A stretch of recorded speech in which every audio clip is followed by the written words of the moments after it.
तमसः परस्तात् तमेव विदित्वातिमृत्युमेति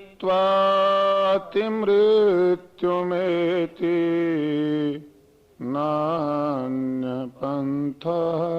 विद्यते अनाय नान्यपन्थः विद्यते अनाय।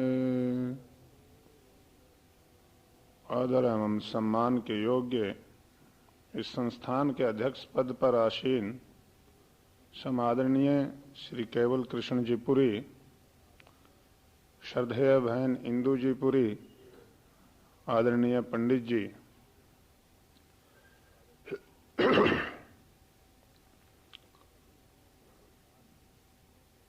कभी कभी हमें संसार की गुत्थियों को सुलझाने के लिए ऋषि और विद्वान, संत और मुनिगण शास्त्रों का सहारा देते हैं, शास्त्र की बात समझाते हैं और कभी कभी संसार के अंदर गुत्थियों का सुलझाव प्राप्त करवाने के लिए या इन ग्रंथियों से छूटने के लिए कभी कभी चित्रों का सहारा भी व्यक्ति के लिए एक सहारा साबित होता है। जैसे विद्वान और लेखक अपनी कलम से पुस्तक लिखता है और उसके अंदर कोई ना कोई किसी न किसी प्रकार का उपदेश अवश्य में होता है, ऐसे ही चित्रकार अपनी कुची से चित्र बनाता है और उस चित्र में भी एक बहुत बड़ा उपदेश छुपा हुआ होता है। लेखक पूरा पुस्तक लिखता है, चित्रकार एक पूरा चित्र बना देता है और उस चित्र में पूरी पुस्तक का सार समाहित कर देता है। ऐसे ही एक चित्रकार ने चित्र बनाया, एक छोटा सा बालक खड़ा है और वो अपने कोट के बटन बंद कर रहा है।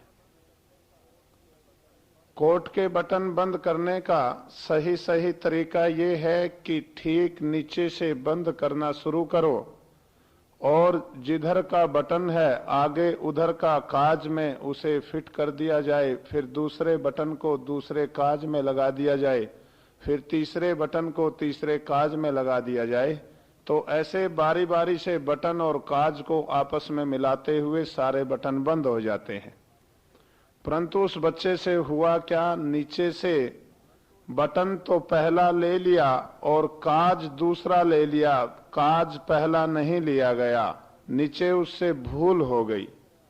तो जैसे जैसे बटन बंद करते गया, जैसे जैसे एक बटन को दूसरे काज में फिट करता गया, ऊपर आकर के सबसे अंत वाले बटन को जब हाथ लगाया तो उसके लिए काज ही नहीं मिला। तो वहां पर उस काज को टटोल रहा है वो बच्चा और उसके नीचे एक बहुत अच्छी एक लाइन लिख दी। अंग्रेजी के कवि ने तो उसे अपनी अंग्रेजी की भाषा में लिखा है और उसके नीचे एक और भारत के ऋषियों ने जो उपनिषदों का निर्माण किया, वो उपनिषदों की भी उसके नीचे एक सूक्ति लिख दी। अंग्रेज ने लिखा है, you would not be able, o my dear child, you would not be able to get solution by this. जिस तरह से तुम कुछ रास्ता खोज रहे हो इस बटन के लिए काज में फिट करने का, ऐसे रास्ता नहीं मिलेगा। तो ऋषि की जो सूक्ति लिखी, उपनिषद की जो सूक्ति लिखी, उसके नीचे लिखा मूलम अन्विच्छ, कि गड़बड़ वहां नहीं है जहां तुम ढूंढ रहे हो, यहां नहीं है वो चीज जहां तुम खोज रहे हो। गड़बड़ यहां होती तो यहां मिल जाती, गड़बड़ मूल में है, इसलिए मूल में जाओ, मूल में जाकर के गड़बड़ को खोजोगे तो वहां इसका सॉल्यूशन मिलेगा, वहां इसका समाधान मिलेगा। इसलिए कहा मूलम अनुविच्छ, मूल की तरफ जाओ। तो उस बच्चे की तरह ही व्यक्ति का जीवन भी आज संसार में ऐसा ही है। व्यक्ति चाहता है सुख की प्राप्ति और उसको टटोलता है दुनिया के साजो सामान में, और टटोलते टटोलते ही पूरी आयु व्यतीत कर देता है। कई बार तो ऐसा होता है कि आदमी की आयु बीत जाती है टटोलते टटोलते, पर मिलता ही नहीं। और क्योंकि आयु है बहुत छोटी सी और दुनिया की चीज है बहुत, व्यक्ति के सामने आयु छोटी पड़ जाती है और नई नई चीज फिर वही बदल बदल करके नया रूप धारण करके आती रहती हैं। व्यक्ति जिन चीजों से फेडअप होता है, जिन चीजों से ऊबता है, थोड़े दिन बाद में फिर उन्हीं चीजों में मिल जाता है।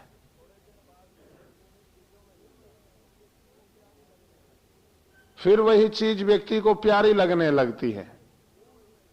तो मूल के ऋषि कहते हैं कि मूल में जाओ। जिन चीजों को तुम खोज रहे हो, जिन चीजों में तुम सुख की अभिलाषा से टटोल रहे हो, इनके अंदर तो वो इनका बहुत थोड़े समय तक मिलने वाला सुख है। यदि सुख चाहते हो तो मूल में जाओ।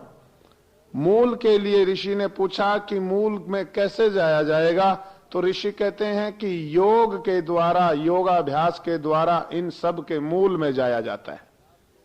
और मैं बता रहा हूं पिछले कई दिन से कि योग क्या है। आज संसार में योग के नाम पे बड़ी भ्रांति चल पड़ी।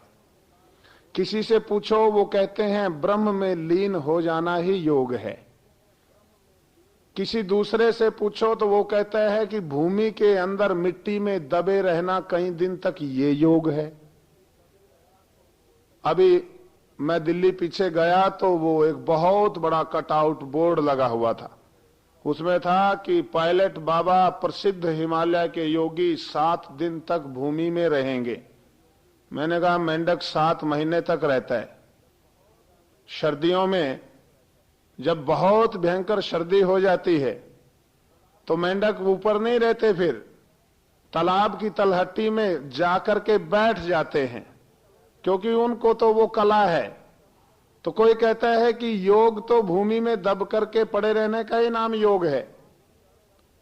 कोई कहता है कि भांग, चरस, नशीली वस्तुओं को खा करके मस्त पड़े रहना योग है।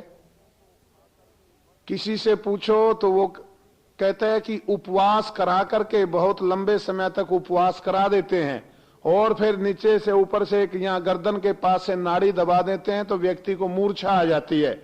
उस मूर्छा की हालत में पड़े रहने को कोई योग मानता है। कोई भूखे मरने को योग मानता है और कोई मौन रह करके बैठे रहने को योग मानता है। कोई संसार के प्राणियों को अपने इष्ट देवता के भेंट चढ़ाना, मार करके काट करके उनकी बलि चढ़ाना, उसको योग मानते हैं। कितनी ही अंध परंपराएं चल पड़ी संसार के इस योग के नाम पर संसार में। आज तो किसी ने फिर चिल्ला करके कहा, ये यदि अंध परंपराएं हैं, यदि ये योग नहीं है तो और दुनिया के अंदर योग क्या है? तो महर्षि पतंजलि कह रहे हैं, योगस चित्त वृत्ति निरोधः। योग जो है वो चित्त की वृत्तियों के निरोध में है। व्यक्ति कई बार निरोध की बजाय विरोध करने लगता है। ऋषि कहते हैं वहां ये नहीं कहा योगस चित्त वृत्ति विरोधः। विरोध नहीं, संघर्ष नहीं, लड़ाई नहीं। लड़ाई यदि लड़ोगे तो हार जाओगे। निरोध, मालिक को यदि नौकर से लड़ना है तो फिर तो नौकर को मालिक के बराबर का बना लिया। कई बार कोई बच्चे हमारे नौकरों के बच्चों से या किसी अपने से निचले स्तर के व्यक्ति से यदि कोई झगड़ा कर बैठते हैं तो मां समझाती है बेटे को, पुते इना दे निकम्मे लोगां दे मुंह नहीं लगना हुंदा। इना दा कोई स्तर नहीं है। कहते हैं तेरा इनके स्तर में तो देखो। अर्थात यदि मालिक नौकरों के साथ में झगड़ने लग जाए तो नौकर को तो अपनी बराबर का बना बैठा वो। योगश्चित्त वृत्ति निरोधा का अर्थ ये है, योग कहते हैं चित्त की वृत्तियों को रोक करके एक तरफ लगाना, और विरोध का अर्थ है बस पकड़ करके बांध करके दबाना। सिर्फ दबाना विरोध कहलाता है और उसको एक दिशा में किसी सकारात्मक दिशा में लगाना निरोध कहलाता है। जैसे हम बांध बांधते हैं नहर के ऊपर या बहुत बड़ी नदियां हैं, जैसे हमारा भाखड़ा बांध है, ये बांध बनाना यदि इसको सिर्फ एक दीवार बना दी जाए और इस पानी के बहाव को रोक दिया जाए और उसको यदि किसी दिशा में नहीं लगाया जाए तो ये कहलाता है विरोध। और यदि रोक करके इसमें से नदियां निकाल करके ठीक उनको यूटिलाइज पानी को किया जाए, जहां जरूरत है वहां उसको लगाया जाए, तो ये कहलाता है निरोध। तो विरोध का अर्थ है कि सिर्फ रोक देना, उसके लिए आगे गति नहीं देना। सूरदास जी ने किया था विरोध और योगेश्वर कृष्ण ने किया निरोध। सूरदास को पता, सूरदास बहुत रसिक व्यक्ति था, तो वो पीछे पीछे लग लिया पत्नी के, और पत्नी ने बड़ा दुत्कारा तो उसने कहा, रे एक जगह और रूप के वश में आ गया, और रूप के वश में आने के बाद में उसको बड़ी आत्मग्लानि हुई। उसने कहा, इन आंखों ने ही ये सारा बड़ा इतना जी का जंजाल और पंगा खड़ा किया है। बस वो गरम गरम सलाखा उठाई और आंखें ही फोड़ दी। ये विरोध है। ऋषि यदि कहते कि यदि इंद्रिया के अभिघात में, इंद्रिया को फोड़ देने से यदि योग के दर्शन होते या योग की सिद्धि सिद्ध जाती, तो अंधे को तो बहुत पहले ही आत्म साक्षात्कार हो गया होता। दरअसल है क्या, ये योगश्चित्त वृत्ति निरोधा का अर्थ ये है कि जितना इन इंद्रियों से संसार के अंदर काम लेना है, उतना काम लेकर के बाकी सारी शक्ति अंदर की तरफ लगाओ। ये तो इंद्रियां हमारी संसार से बाहर संबंध स्थापित करने के लिए हैं। जैसे घर के दरवाजे हम बाहर देखने के लिए बनाते हैं, खिड़कियां हम बाहर देखने के लिए बनाते हैं, और उन दरवाजों से बाहर जाने के लिए बनाया जाता है। इसलिए कठोपनिषद के ऋषि ने कठोपनिषद में नचिकेता को समझाते हुए कहा, नचिकेता ने कहा कि महाराज क्या इन आंखों से वो ईश्वर नहीं दिख सकता? कहने लगे, नहीं भाई, ये आंखें ईश्वर को देखने के लिए नहीं बनाई। ये इंद्रियां हमारी परमात्मा के दर्शन और परमात्मा की अनुभूति के लिए नहीं है। ये तो पदार्थ की अनुभूति और पदार्थ के दर्शन के लिए है। इन आंखों से जो दिखता है वो होता है पदार्थ, और इन आंखों से और इन बाह्य इंद्रियों के द्वारा मिलने वाले सुख को, उस मिलने वाली अनुभूति को, उन संपर्क में आने वाले पदार्थों से जब व्यक्ति विमुख होता है, और अंतरात्मा के द्वारा जो अनुभूति होती है वो होता है परमात्मा। तो इसलिए बाहर के संसार के संबंध में आने के लिए, संसार से संबंध स्थापित करने के लिए ये इंद्रियां बनाई। कठोपनिषद का ऋषि कहता है, प्रांची खानी व्यतृणत स्वयंभू तस्मात् परांग पश्यति नात्मान। ये जो इंद्रियां है ये बाहर संसार देखने के लिए बनाई है। तस्मात् परांग पश्यति, इसलिए ये संसार को ही देखती हैं। नात्मानम, अपने आप को नहीं देखती कभी भी। यदि इनसे संसार देखना है तो इंद्रियां काम देंगी, और यदि संसार के बनाने वाला देखना है तो ये इंद्रियां काम नहीं देती। फिर क्या करना पड़ता है? कश्चित धीरः प्रत्यग आत्मानम ऐक्षत अवृत चक्षु अमृतत्वम इच्छन। कोई धीर व्यक्ति, धीर कहा है? धीर का अर्थ होता है धैर्यवान, वीर, स्टेबल,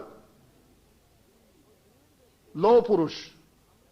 कोई धीर व्यक्ति अमृतत्वम इच्छन, अमृत तत्व की इच्छा से आवृत चक्षु, इनको बाहर से मोड़ करके अंदर की तरफ लगाता है। प्रत्यग आत्मानम ऐक्षत, और बिल्कुल आत्म साक्षात्कार कर लेता है। ये जो है हमारी इंद्रियां, ये रस, रूप, गंध, स्पर्श और शब्द, इनके उपयोग के लिए, इनको प्राप्त करने के लिए बनाई है। दो प्रकार के सुख हैं संसार में। एक सुख है जो इंद्रियों से मिलता है, और एक सुख है जो अंदर इन इंद्रियों को, इन वृत्तियों को मोड़ करके अंदर आत्मिक और आध्यात्मिक सुख मिलता है। इन दोनों में बड़ा अंतर है। एक बाहर का सुख है, एक अंदर का सुख है। बाहर का सुख बहुत थोड़ा होता है, क्षणिक होता है। अंदर का सुख स्थायी होता है। बाहर का तो थोड़ी देर कोई चीज खाओ, थोड़ी देर वो सुख होता है उसमें। लगातार वही चीज खाओ तो वही दुख बन जाती है।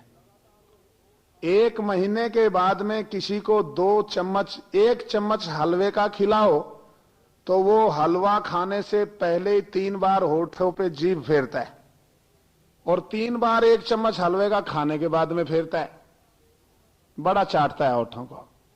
क्यों? क्योंकि वो बहुत दिन बाद मिला है और थोड़ा सा मिला है।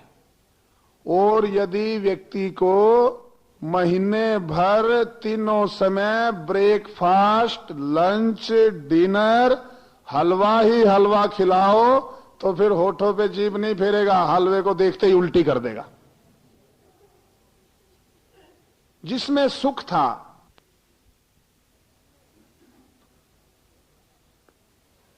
इतना सुख मिल रहा था, जिसके खाने से पहले भी होठों पे जीभ फिरती थी और जिसके खाने के बाद में भी फिरती थी, अब उसको देख करके उल्टी आती है।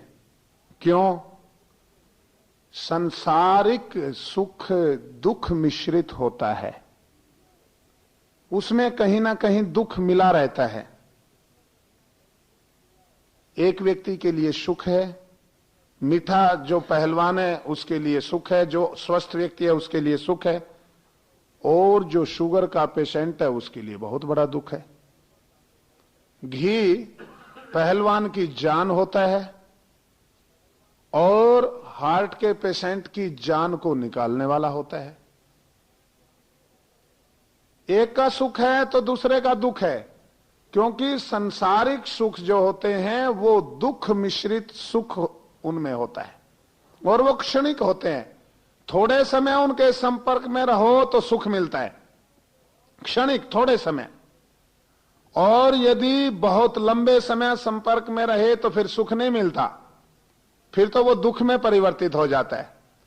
एक दिन हवाई जहाज में चढ़ने का मौका मिल जाए तो व्यक्ति ऐसा सोचता है कि स्वर्ग में आ गए, और उसे हवाई जहाज में चढ़ा के उतारा ही ना जाए तो वो कहता है कि मर गए भाई,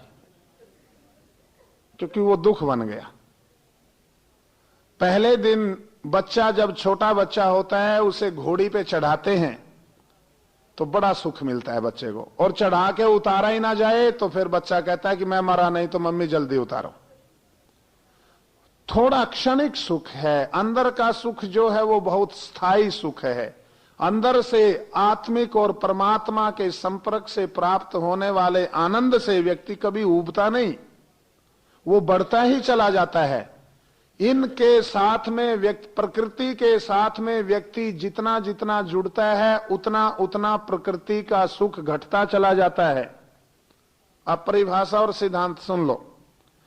प्रकृति के संपर्क में आकर के व्यक्ति जितना प्राकृतिक और सांसारिक पदार्थों से जुड़ता चला जाता है उतना उतना इनका सुख घटता चला जाता है, और प्रकृति की तरफ से मुड़ करके व्यक्ति आत्मिक ज्योति को और परमात्मा के आनंद के साथ में जितना जितना जुड़ता चला जाता है उतना उतना वो अंदर का सुख बढ़ता चला जाता है। प्रकृति के साथ में जुड़ने से पहले सुख ज्यादा होता है और बाद में वो बिल्कुल खत्म हो जाता है, और अंदर की यात्रा करते हुए परमात्मा के साथ में जुड़ते हुए पहले कुछ भी नहीं होता, बाद में बढ़ता चला जाता है। पहले नहीं कुछ भी होता। कई बार साधना शिविर लगते हैं और योग सिखाते हैं तो लोग कहते हैं महाराज जी आंख बंद करते हैं तो कुछ होता ही नहीं। नहीं होगा, वहां पहले कुछ नहीं मिलता, धीरे धीरे। इसलिए कहा कश्चित धीरा, कोई धीर धैर्यवान, कोई बहुत धैर्यशाली व्यक्ति ही उस रास्ते पर चलता है। क्योंकि आज तो व्यक्ति बहुत शॉर्ट ऑफ पेशेंस है, वो कहता है जी 5 मिनट में कुछ होता हो तो कर दो, नहीं तो अपन चले बस। किसी को कहें, पहले क्या था, ऋषियों के यहां एक बहुत धैर्य की परीक्षा लेने की बहुत एक तरीका था, एक कसौटी थी। प्रश्नोपनिषद में आता है 6 ऋषि शंका समाधान के लिए ऋषि के पास में गए और उन्होंने जाकर के कहा कि ऋषिवर, हम आपसे कुछ सवाल पूछना चाहते हैं, कुछ प्रश्न हमारे मन में हैं, उनका उत्तर चाहते हैं। तो कहते हैं भाई सुनो, 12 वर्ष तक ब्रह्मचर्या का पालन करो और तप करो, फिर मेरे पास में पूछने के लिए आना। यदि मुझे आता होगा, यदि मैं जानता हूंगा तो तुझे जवाब दे दूंगा, यदि नहीं जानता हूंगा तो मना कर दूंगा। यह है धैर्य। अब व्यक्ति के लिए यदि वो सवाल दुनिया का सबसे अहम सवाल है तो उसके लिए 12 वर्ष लगाएगा। और यदि वैसे ही टाइम पास करने के लिए, एक बार मेरे एक मित्र हैं, कम्युनिस्ट हैं वो, तो उनको वो ईश्वर का, वेद का, धर्म का, शास्त्रों का, ग्रंथों का हमेशा ही विरोध करते हैं। तो एक बार मेरे पास, वो मैं करनाल था, तो उन्होंने 2-3 घंटे लगाए और ईश्वर की चर्चा की, वेद की, धर्म की। मैंने कहा शायद इसके हृदय में परिवर्तन आ गया। मैंने कहा भाई तू ये बता, तेरे अंदर जीवन में एकदम ऐसा कैसे मोड़ आया, कैसे ये परिवर्तन आया? तू आज घंटों ईश्वर की, धर्म ग्रंथों की और वेद की, ईश्वरीय ज्ञान की चर्चा कैसे करने लगा? कैसे तेरे जीवन में ये मोड़ कैसे आया? कहने लगा महाराज जी आप तो वही भोले भाले बाबा जी रह गए, मोड़ कुछ नहीं आया। मैंने कहा और आज मेरी ट्रेन 3 घंटे लेट थी। तो सोचा तो कैसे ना कैसे बाबा के साथ में अब टाइम तो पास करना है, और टाइम पास करने के लिए भी यदि मैं अपनी कम्युनिस्ट की बात चलाऊंगा तो बाबा तो भाग जाएगा, फिर वो सवाल जवाब नहीं करेगा। इसलिए ईश्वर की बात चलाएंगे, वेद की बात चलाएंगे। या इसलिए कश्चित धीरहा, धीर कहा उस व्यक्ति को जिसके लिए प्रश्न पूछना और उत्तर प्राप्त करना टाइम पास का साधन नहीं है। तो दुनिया के और अंदर के परमपिता पदार्थ से और परमात्मा से मिलने वाले सुखों के अंदर एक भेद है। पदार्थों से सुख अस्थायी रूप में मिलते हैं और परमपिता परमेश्वर से प्राप्त होने वाला सुख स्थायी होता है। पदार्थ से सुख दुख मिश्रित सुख मिलता है और परम पिता परमेश्वर की आराधना और साधना में लिप्त होकर के व्यक्ति जब आनंदित होता है तो वो सुख केवल सुख होता है, विशुद्ध आनंद, विशुद्ध मुक्ति का वो सुख होता है। और संसार के जो ये पदार्थों के सुख हैं ये रोगी भी बना देते हैं, व्यक्ति को रोगी बना देते हैं। इनसे व्यक्ति रोगी ही होता है। और शास्त्रों ने तो यहां तक कहा भोगे रोग भयम, भोग जहां भोग है वहीं रोग है। भोग और रोग का तो आपस में रिश्ता है।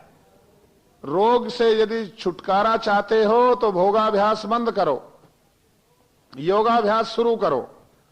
और जब तक व्यक्ति भोगों में भी लिप्त रहे, संसार का उपभोग भी करे और रोग से छुटकारा भी चाहे, ये तो ऐसे ही है कि जैसे व्यक्ति जेब में गुड़ की डली भी रखे और चींटियों से पीछा भी छुड़ाना चाहे, वो कदापि नहीं हो सकता।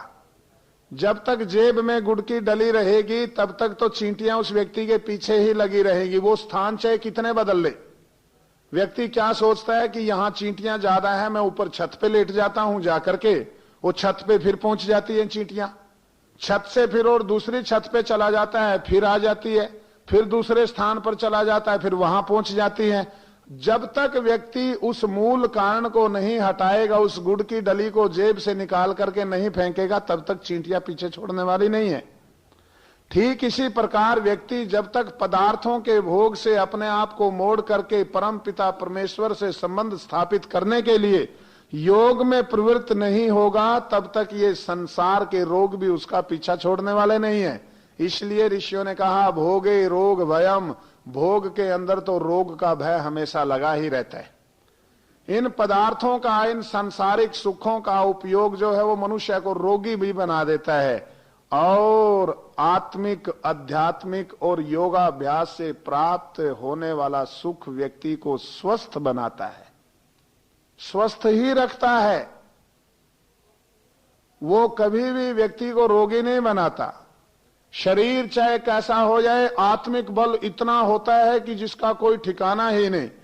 ऋषि दयानंद जी महाराज सत्यार्थ प्रकाश के अंदर कहते हैं कि जो व्यक्ति योगाभ्यास प्रभु की उपासना करते हैं, उस व्यक्ति का पहाड़ जैसा दुख भी राई के समान जैसा हो जाता है, राई के समान जैसा।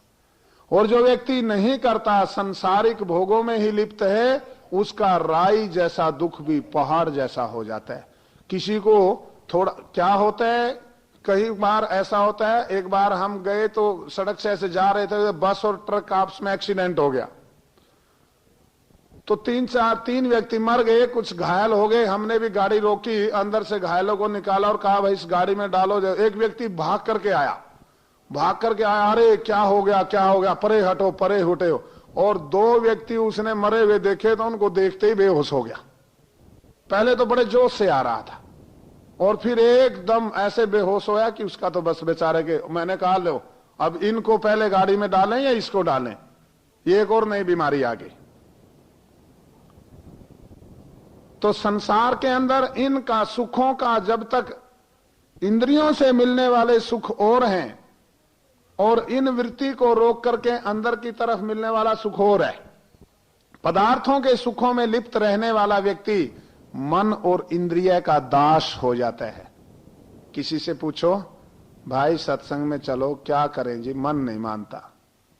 किसी से कहें हाँ भाई ये शराब पीनी छोड़ दो, कहते हैं छूटती नहीं।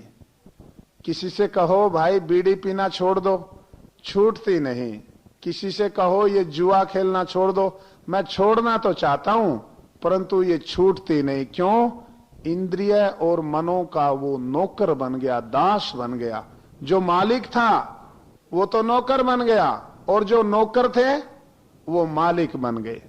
पदार्थों के संपर्क में सांसारिक सुखों का उपभोग करने वाला व्यक्ति अपने मन और इंद्रिय का दास हो जाता है, इनका नौकर बन जाता है और आध्यात्मिक यात्रा पर निकलने वाला योगाभ्यास द्वारा परम पिता परमेश्वर की आराधना और साधना को प्राप्त करके उस सुख का उपभोग करने वाला व्यक्ति इनको अपने वश में कर लेता है। इसलिए संसार के अंदर ऋषि कहते हैं प्रांचिक हानि व्यतृणत, ये जो इंद्रियां हैं ये तो केवल बाहर के विषयों को देखने के लिए, ताकि व्यक्ति को इनकी असलियत का पता लग जाए।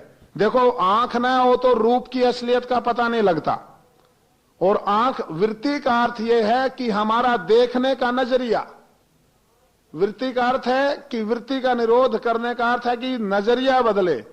किसी के पास में फूल है तो एक व्यक्ति को, योगी को, उस फूल में परमपिता परमेश्वर भी दिखाई देता है, और कोई व्यक्ति युवक है या कोई पति पत्नी साथ हैं तो उस व्यक्ति को उस फूल में केवल सौंदर्य दिखाई देता है और उसके मन में ये इच्छा होती है कि ये फूल तो मेरी पत्नी के बालों में अच्छा लगता है। और कोई परम पिता परमेश्वर का भक्त होता है, ईश्वर भक्त होता है जो व्यक्ति, उसके मन में ये आता है कि ये फूल तो परम पिता परमेश्वर की आराधना साधना करने के लिए उस पर चढ़ाना अच्छा लगता है, या किसी विद्वान का, किसी योगी का, तपस्वी का उसके चरणों में अर्पित करना अच्छा लगता है। वृत्ति निरोध से अर्थ है कि आपका फिर नजरिया बदल जाता है, और यदि ये बाहर की ये हमारी इंद्रियां ना हो तो फिर रूप, रस, गंध, स्पर्श इनका वास्तविक स्वरूप का पता नहीं चलता।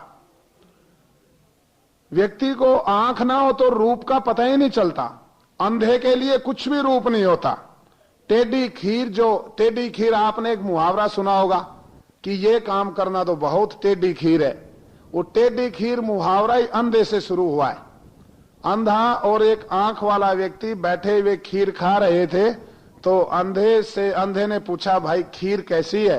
कि बहुत स्वादिष्ट है। कि इसका रंग कैसा है? कि सफेद है। भाई सफेद है, कैसा होता है सफेद रंग? कि ये बुगले जैसा होता है। अब अंधे को बुगले का पता हो तो सफेद रंग का पता हो, कहता है भाई बुगला कैसा होता है? तो उसने यूं हाथ करके बताया कि ऐसी बुगले की गर्दन होती है, ऐसे उसका यूं होता है, वो ऐसे टेढ़ा मेढ़ा होता है। अंधे ने हाथ फेर करके कहा कि अब मुझे पता चल गया, खीर जो है वो टेढ़ी मेढ़ी है, खीर जो है वो टेढ़ी मेढ़ी है। तभी से मुहावरा चल पड़ा कि ये तो टेढ़ी खीर है ये कार्य। तो अंधे को रूप का कोई अनुभव नहीं होता, इसलिए परमेश्वर ने इंद्रियां इसलिए दी है कि इनसे हम इन विषयों का रूप, रस, गंध इत्यादि का वास्तविक स्वरूप समझें और समझ करके फिर इस कला में भी परमपिता परमेश्वर की ही कला देखें। वेद के अंदर लिखा है, विष्णु कर्माणि पश्यत यतो व्रतानि पसपसे। मनुष्य, यदि तू अपने व्रतों को पूरा करना चाहता है तो उस परम पिता परमेश्वर के कर्म देखो। अर्थात पत्ता यदि दिखाई देता है तो पत्ते में परमेश्वर की कला भी दिखाई देती है। यदि रूप दिखाई देता है, बहुत सुंदर रूप है, कोई बहुत सुंदर व्यक्ति है या बहुत कोई सुंदर स्त्री है, उसके अंदर देखने के दो तरीके हैं। एक तो उस परम पिता परमेश्वर की कलाकारी भी देखी जाती है, दूसरा उसके अंदर सिर्फ रूप तक ही सीमित रहा जाता है।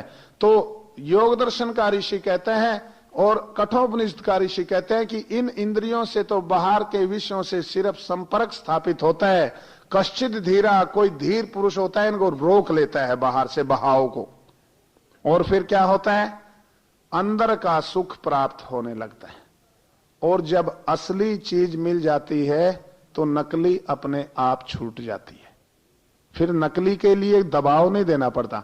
छोटा सा बच्चा होता है ना, वो मारुति कार लाता है खिलौना, उससे छीनो तो वो रोने लगता है, नहीं मैं अपनी मारुति कार नहीं दूंगा। और जब वो थोड़ा बड़ा हो जाता है और 800 आ जाती है घर में, तो फिर उसे कहो कि ना भाई तू यही रख अपनी मारुति, ये नहीं, तो वो कहता है ना, फिर उस असली के लिए रोता है। और असली को प्राप्त करके उस छोटी को तो कभी लेता ही नहीं, कभी सोचता ही नहीं, उसको ये विचार भी नहीं आता कि कभी तू इसको लेकर के रखता था। जब असली चीज मिल जाती है, अंगूठा चूसता है माँ के जो छोटा है एक बच्चा होता है, माँ उसे पलने में डाल देती है तो बच्चा अंगूठा चूसता है, छोटा बच्चा। परंतु कब तक चूसता है अंगूठा? जब तक उसको असली स्तन उसके माँ का मुंह में ना आ जाए और उसको असली दूध का स्वाद मिलने लगे, तो फिर वो जबरदस्ती भी उसके मुंह में अंगूठा घुसेड़े तो भी नहीं चूसता। जिन लोगों ने पशु पाले होंगे, और पशु पालने वाले लोग जानते हैं कि भैंस जो होती है वो उसका सायंकाल दूध निकालने के लिए जब व्यक्ति उस भैंस के कट्टे को, बच्चे को छोड़ता है, तो वो कट्टा कभी कभी उस भैंस के अगले थनों में लटकने वाली खाल को असली स्तन समझ करके चूसने लगता है। असली स्तन वहां समझ लेता है और उसी को चूसता रहता है। परंतु कब तक चूसता है?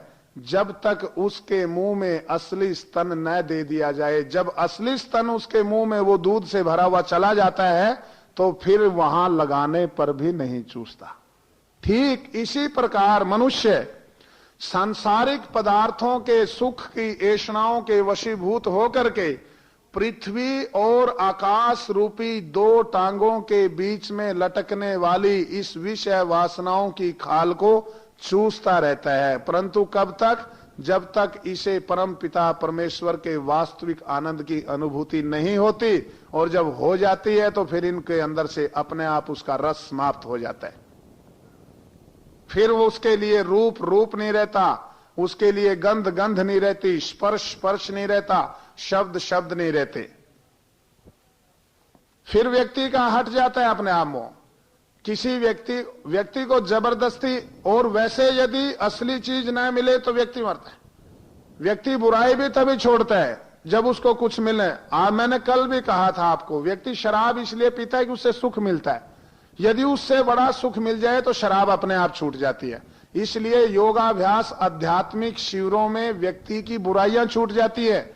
10 दिन के जो हमारे योगाभ्यास के ये प्राणायाम चिकित्सा और योग की चिकित्सा के शिविर होते हैं, इसके अंत में बहुत सारे व्यक्ति अपने आप को ये घोषणा करते हैं, मैंने बीड़ी छोड़ दी, मैंने शराब छोड़ दी, मेरे तंबाकू छूट गया, मैं जर्दा खाता था, मैं ये खाता था, मैं वो खाता था। क्योंकि एक अंदर से वास्तविक सुख की अनुभूति होने लगी तो ये अपने आप छूट जाता है। मैं एक बार दिल्ली में किसी विवाह में गया तो आजकल पत्तल भी बहुत स्टैंडर्ड की आ गई, पत्तल प्लेट से बढ़िया आ गई। ऐसा मन करता है कि पत्तल में खाने के बाद में इसे पानी से धो करके घर ही ले चले, इतनी बढ़िया आ गई पत्तल, बड़ी चमक वाली। तो ऐसे ही तरह तरह की खाने पीने की चीजें थी, वो खा पी करके बाहर डाल रहे एक तरफ अंधेरे में टेंट की तरफ। और मैंने देखा वहां पर कुछ भिखारियों के बच्चे उन पत्तलों को चाट रहे हैं, और वो मालिक जो थे वहां पर, व्यक्ति संबंधित जो थे, उनको बार बार भगा रहे हैं वहां से, चलो तुम दुष्ट हो, ये हो वो हो। मैंने कहा ना भाई ऐसा नहीं है। कहने लगे क्यों, ये तो स्वामी जी ऐसे। मैंने कहा ऐसा नहीं होता, अभाव में व्यक्ति खाता है कुछ। मैं अभी एक एक्सपेरिमेंट करता हूं, इनमें से 5 बच्चे छांट लिए और अंदर ले गए, उनको रसगुल्ले खिलाए, रसमलाई खिलाई, हलवा खिलाया, पकोड़े, दही, छोले भटूरे, नान, कान, पान जो भी था वो सब खिलाया। और फिर मैं उनको ले आया बाहर पकड़ करके, वहीं उन पत्तलों के ढेर पे खड़ा कर दिया और मैंने कहा भाई तू पत्तल चाट। अब कि अब मैं पत्तल क्यों चाटूंगा? हलवे से, पूरी से, खीर से, लड्डू से, बर्फी से, रसगुल्ले से जब मेरा पेट भर गया तो फिर मैं झूठी पत्तल कब क्यों चाटूंगा? और कौन चाट रहे हैं? जिनके पेट में असली भोजन का स्वाद या वास्तविक भोजन गया ही नहीं, वो झूठी पत्तल चाट रहे हैं। इसी प्रकार व्यक्ति भी सांसारिक विषय और वासनाओं की झूठी पत्तल चाटता है, परंतु कब तक? जब तक इसको वो वास्तविक आनंद और सुख रूपी भोजन नहीं मिलता। जिस दिन मिल जाता है फिर ये कहता है कि फिर मैं इन झूठी पत्तलों को अब क्यों चाटूं, क्योंकि जितनी भी संसार की चीजें हैं वो सब झूठी है। आज तक आप कोई ऐसी चीज नहीं खा पाए जो आज तक किसी ने न खाई हो। आज तक कोई सेब ऐसा नहीं है जो आपने ही खाया हो और किसी ने न खाया हो। कोई रोटी ऐसी नहीं है, बल्कि लौट लौट करके यही आप खाते हैं, खा करके फिर मिट्टी हो जाता है, मिट्टी में फिर परमाणु, फिर दोबारा सेब बनते हैं, फिर वही खाता है। अन्न खाते हैं, अन्न खा करके फिर वो मिट्टी में मलमूत्र के माध्यम से बनता है और वहां जाकर के फिर मिट्टी में मिल जाता है। मिट्टी में फिर वो परमाणु ज्यों की त्यों उन वृक्षों की, उन पौधों की जड़ों के माध्यम से फिर वही चीज बन जाते हैं, फिर व्यक्ति वही खाता है। वही बार बार वही चीजें, उन्हीं चीजों का स्वाद व्यक्ति चख रहा है। क्यों और कब तक? जब तक व्यक्ति वास्तविक सुख की, आनंद की अनुभूति नहीं कर लेता। और जब इसका पेट घी, रसगुल्ला, बूरा, दही और अच्छी अच्छी चीजों से भर जाता है, फिर व्यक्ति झूठी पत्तल नहीं चाटता। और अभाव में व्यक्ति कुछ भी खा जाता है। जब अभाव होता है वहां कुछ भी खा जाता है। अभाव असली चीज के बिना नहीं मिटता। देश के बिफोर पार्टीशन और आजादी से पहले की बात है, बंगाल के अंदर अकाल पड़ा। एक अंग्रेज ने रिपोर्ट लिखी है, माताओं के लिए 2 चीज सबसे प्यारी होती है। जब तक बच्चे नहीं होते तब तक उसके लिए पति से बढ़ करके संसार में कोई चीज नहीं होती, और जब बच्चे पैदा हो जाते हैं तो उन बच्चों से बढ़ करके संसार में उसके लिए कुछ भी नहीं है। सब कुछ पति और बच्चों में समाहित हो जाता है स्त्री का। स्त्री के लिए धन, वैभव और कुछ भी मायने नहीं रखता। सारे के सारे को दांव पे लगा देती है पति के लिए और बच्चों के लिए। इसलिए पाखंड अधिकतर फैलने का ये भी कारण है। जो लोग पाखंडी होते हैं, जो लोग दुराग्रही होते हैं, जो लोग जाहिल होते हैं, वो माताओं को भकाते ही इन 2 सबसे प्रिय चीजों का नाम लेकर के है। या तो ये कहेंगे कि तेरे पति को खतरा है या तेरी औलाद को खतरा है, फिर बेचारी बस ये आए बाएं साए सब भूल जाती है। फिर कोई इसके लिए कोई सिद्धांत नहीं रहता, इसके लिए कोई आर्य समाज नहीं रहता, इसके लिए कोई धर्म, मत, पंथ कुछ नहीं। ये सब कुछ करने के लिए तैयार हो जाती है। ये तांत्रिक हैं, ये हर रोज अखबारों के अंदर आता है। और भाई पति बच्चे के लिए पत्नी को, स्त्री एक वहां नंगे होकर के वहां बैठी थी, शमशान में गई, दीपक जला रही थी, क्या क्या नहीं करते। परंतु अकाल पड़ा बंगाल के अंदर। और एक अंग्रेज ने रिपोर्ट लिखी है, जब मां भूखी मरने लगी तो अपने बच्चों को मार करके खा गई। ये पेट की आग है, इसको बुझाने के लिए अभाव में व्यक्ति कुछ भी खाता है। लोग अपने रिश्तेदारों को मार करके खा गए। जिस रिश्तेदार के लिए अतिथि देवो भाव कहा है, जिसको देव माना है, उनको मार करके लोग भून करके खा गए। नरभक्षी बन गया व्यक्ति। अभाव में तो कुछ भी खाता है। जब भूख, कहते हैं ना, पापी पेट का सवाल है। जब कुछ नहीं होता तो सब कुछ खाता है, और जब असली चीज मिल जाती है तो फिर कुछ नहीं खाता, उसी का उपभोग करता है। तो मनुष्य का वास्तविक आनंद जो है वो परम पिता परमेश्वर की आराधना और साधना में है। और उसके लिए ऋषि कह रहे हैं योगस चित्त वृत्ति निरोधा, इनका बाहर से निरोध करके अंदर की तरफ लगाओ। निरोध का अर्थ है कि ये बाहर जा रही है। व्यक्ति की 80% ऊर्जा आंखों से बाहर जाती है, बाकी सब इंद्रियों से जाती है। इसलिए अंधे अधिक स्मरण शक्ति रखते हैं, इसलिए अंधे अधिक बुद्धिमान भी होते हैं। कई ऐसे उदाहरण आए हैं, अंधे व्यक्ति को 100 नाम अलग अलग सुनाए तो ऊपर से नीचे तक वो 100 के 100 उल्टे नाम सुना देता है। तो ऋषि इसलिए कहते हैं प्राणची खानी व्यतृणत स्वयंभू, उस परम पिता परमेश्वर ने तो ये इंद्रियां दुनिया के पदार्थ देखने के लिए बनाई है। इनसे परमेश्वर नहीं दिखता। इनसे जो भी दिखेगा वो पदार्थ ही होगा। इनसे दिखने वाली चीज पदार्थ होगी, इन हाथों से छुई जाने वाली चीज पदार्थ होगी, इन कानों से सुनी जाने वाली चीज पदार्थ होगी।